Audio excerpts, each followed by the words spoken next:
Well, hey guys, for the last 8 years, this Mercedes-Benz C-Class has been my everyday car. And it's been reliable, it's taken me all over the United Kingdom, but it's not exactly what I'd call an exciting car. It does everything I could ever possibly want it to do. It's got quite a few mod cons on it, such as a DVD player, satellite navigation. It even tells me when it's low on screen wash and even when it's low on fuel, despite the fact there's a fuel gauge. But sometimes that's not the point. Owning a car shouldn't just be about the way it makes you feel when you drive it, but also the way you feel when you look back at it in a car park and think, that's fantastic. And this Mercedes-Benz, despite owning it since it was 3 years old, and the fact it's a luxurious car, it's just never done that for me. So I think, like Emmett Brown, I'm going to go back in time. We're going to go back through the time tunnel, back to the 1960s, and find me a car that I really want and really enjoy.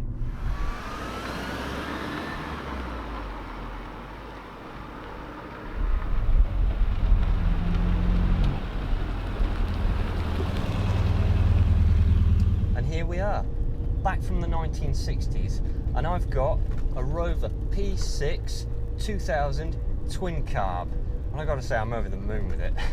It does everything that I could want it to do.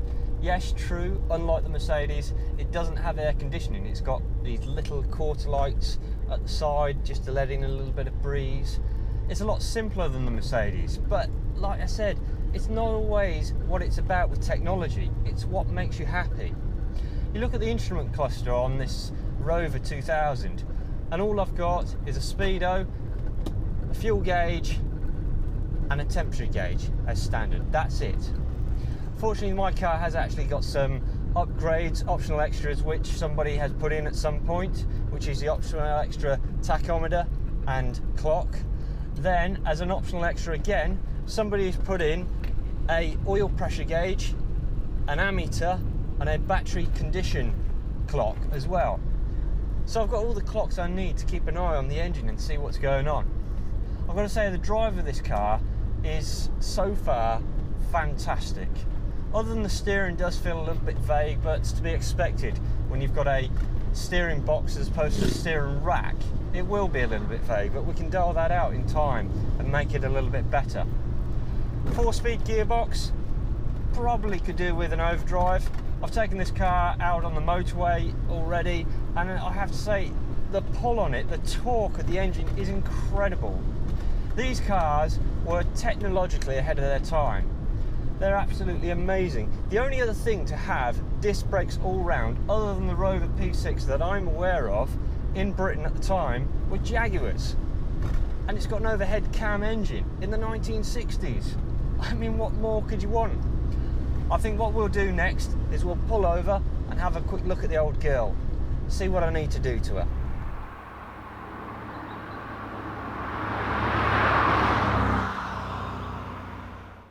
Well, just looking over this car, I'm absolutely over the moon with it. Now, I actually brought this car blind. I broke the first rule of buying any second-hand cars, never buy it blind. And I got a chap in the P6 Owners Club, a chap called Andy, to look over it for me. And I've got to say, thanks a lot, Andy, because this car is exactly what you said it was. It's solid as a rock, and it starts up first time with the key. There's very little wrong with it. So, as I said, the gauges on the car, very simple, very straightforward. You've got the original instrument cluster here, these two here, which would be factory optional extra, and these three here, which were added sometime after. The car starts up, like what I said, first time on the key. What more could you ask for than that? And the tachometer does sometimes need a little bit of a tickle to get it into life. But she idles beautifully, absolutely beautifully. All the switches and instruments work exactly how they should do. So you've got side lights or park lights. Side lights need to be on for headlights, then fog lights. You then got your wipers, pull full round, or push towards you for the washer jets. Everything works how it should. Interior lights on the two, then you've got main beam, dip beam. Over here, I believe this is an optional extra that somebody's put in, is your hazard warning light. Then you've got indicators and horn. And we'll just turn her off now. Chokes down here, pull towards you, and then your fan and heater controls over there. We've got a passenger side glove box and even a driver's side glove box where the pull is for the bonnet.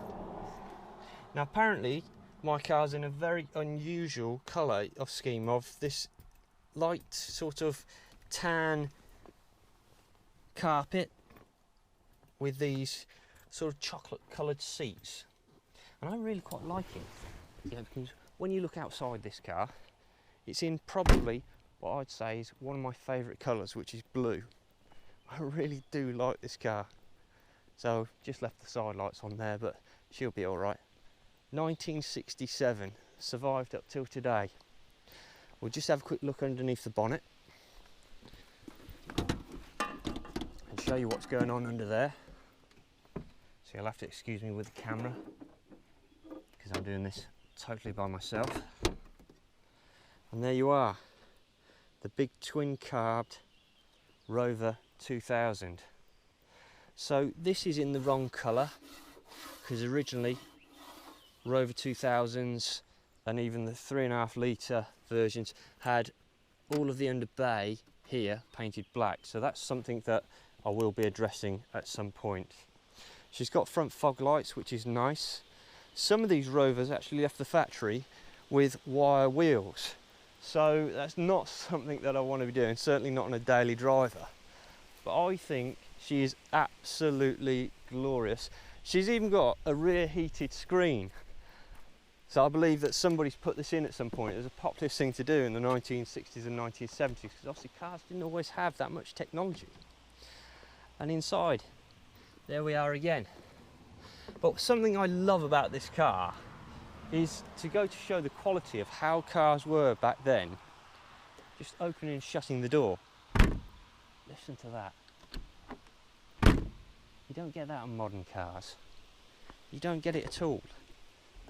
Going into the back, so we've only got seat belts on the front here, which is how they were. Pre-1965, they wouldn't have front seat belts at all. You've got centre armrest here. That would be nice for passengers in the back. There's a rear light up there. Something I noticed as well, which a lot of P6 owners will know, there's a little courtesy light just there underneath the mirror. How lovely is that for detail? Fantastic. Now a lot of P6 owners will know that if you want to get a bit more space in the boot, you can take the spare out of the boot itself and actually have it planted on the back here where the badge would be. So if we just open up the boot here, it gives us a lot more room. But yeah, like I said, this car is absolutely solid as a rock, and I'm going to be using this car as my daily driver to replace my Mercedes Benz. I'm just over the moon with it. It's a car that really does make me smile like a Cheshire cat. I've driven this car now for, well, I drove it back from Darlington, so I've driven it some 200 odd miles, and I've got a lot of cars, as a lot of you know. You know, I've got a fair few Triumphs knocking about, and I'm glad I've gone for something that's different from a Triumph. And overall, it just makes me happy. You know, the amount of people who have gone thumbs up, nice car, that washes back on me, because that makes me feel good about myself. It's not something you get with a modern car. And this is the importance of these old cars as well. It's keeping history alive. That's what it's all about. So anyway guys, I hope you enjoy the new car. Hopefully going to get some content on it. I'm going to start something new on the channel, which is living with a classic, and that's going to be all about my journey with this Rover P6, which eventually I will get it tarted up a bit, maybe a respray. But anyway guys, don't forget to like, comment and subscribe, and I'll see you guys in the next video. Take care.